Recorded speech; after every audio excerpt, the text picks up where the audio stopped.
to come for work every day morning as he is like he is going back to his home after the work. If he is not happy in both the situations, then there is a little mismatch. In the army, we find like if a CO is good, the commanding officer is good, the soldier is as happy to return to the unit after 60 days of leave that he is while going on leave before 60 days. If a soldier is not like that, then there is something wrong with the CO or the commanding officer. You must make sure that your work environment is so very conducive, happy and thriving that your soldier should automatically feel happy to come back from home after 60 days. He should feel this as his home or second home, as he feels for the other one. Breaks barriers. Unless the barrier is broken between various team members, you can't hope to achieve targets or objectives. There must not be any single barrier between the top and the bottom.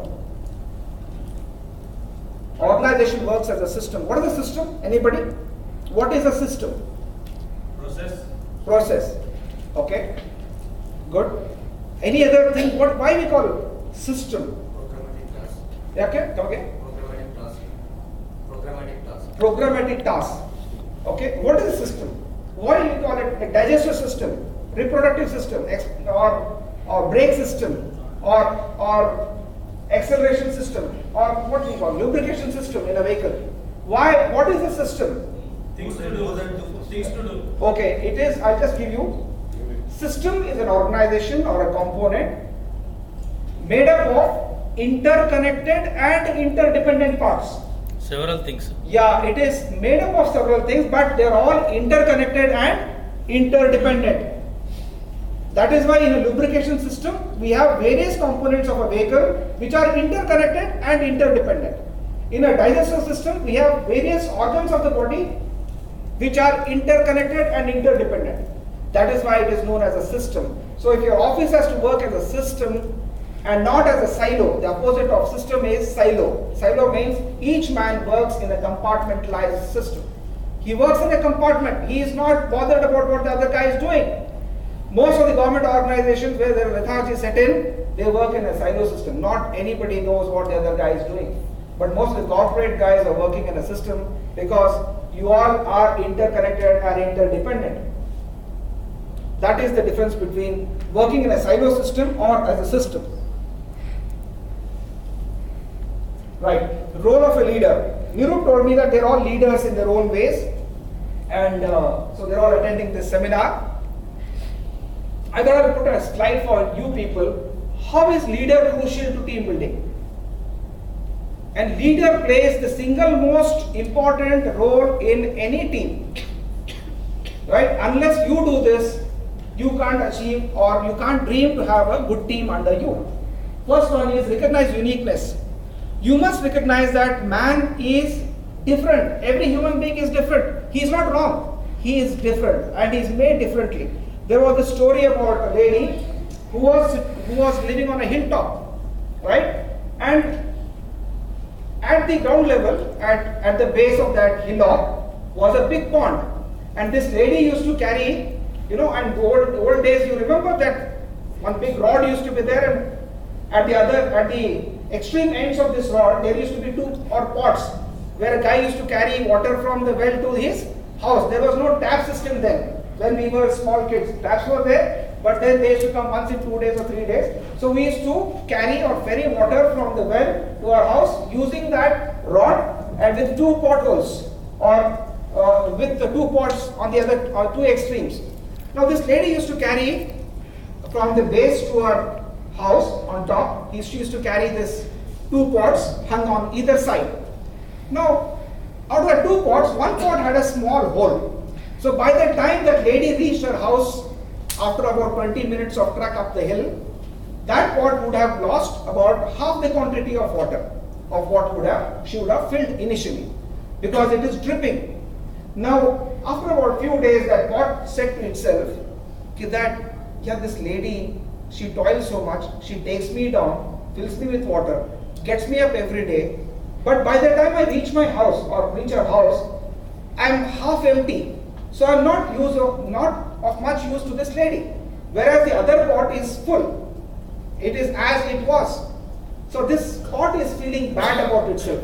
that I'm not able to fulfill her desire of getting the entire pot full. So in its own contemplation, it tells the lady one day, that pot tells the lady, lady, I'm very sorry that for all these years you have been ferrying me up the hill and you are trekking for about 20 to 30 minutes every day. By the time I reach your house, I am half empty. So I am of no use to you. I feel sorry about you and I feel sorry about myself. So the lady turns around and tells the pot, look, I will take you down the hill today from my house to the base of the hillock where there is a pond. You will observe that on one side of the path there is a small little garden which has come up, and on the other side of that path there is a barren land. So this is that path where you find there is a garden or flowers blooming.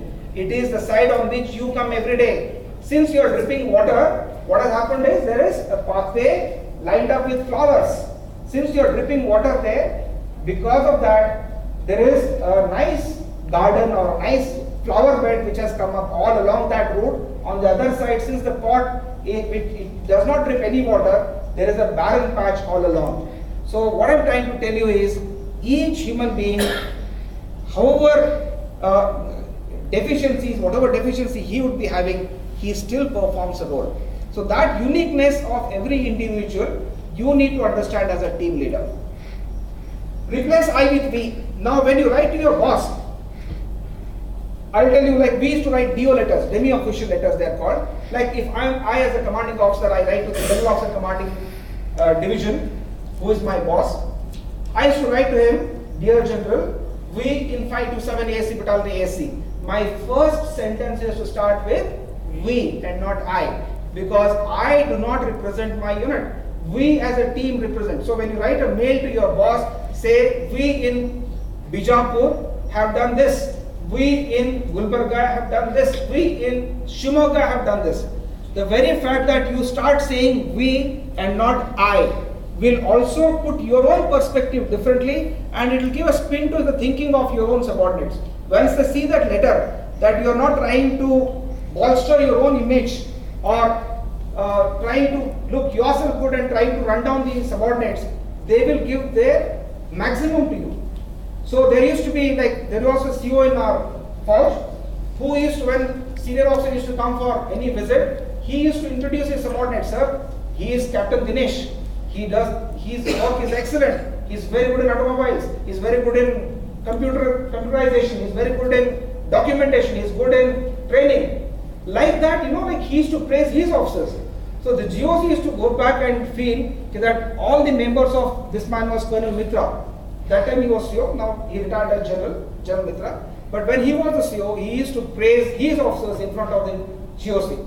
Now what used to happen was his own team members used to feel so happy that my CO speaks so very high of me. That immediately changed, over a period of time, changed the very outlook of his subordinates. So when you write your letters or something like that, or when you speak, say, sir, we have done this and this in Gulbarga, we have done this. So replace I with we. Next is lead from behind. Lao Tzu, the great Chinese thinker and writer, philosopher, had once said, if you want to lead men, lead from behind. Don't lead from front. You may be in front, but it should appear to your subordinates as though you're leading them from behind. Which means that you must give them the credit. Don't assert the credit yourself. When I say lead from behind, does not mean that physically you are behind. What I mean is, when it comes to taking credit, give them the most credit that you would ever get, and then see the change. In their transformation or in their progress lies your progress. If we as a leader can understand that in the progress of our subordinates lies my own progress, we will have done a world of good to our own selves and to the organization that we are serving. Raise the self-esteem. You need to raise self-esteem of each member of yours. You know what the football coaches used to do? I hope people are not sleeping. Okay? Right. Now what some of the football coaches do, they go and tell each and every member,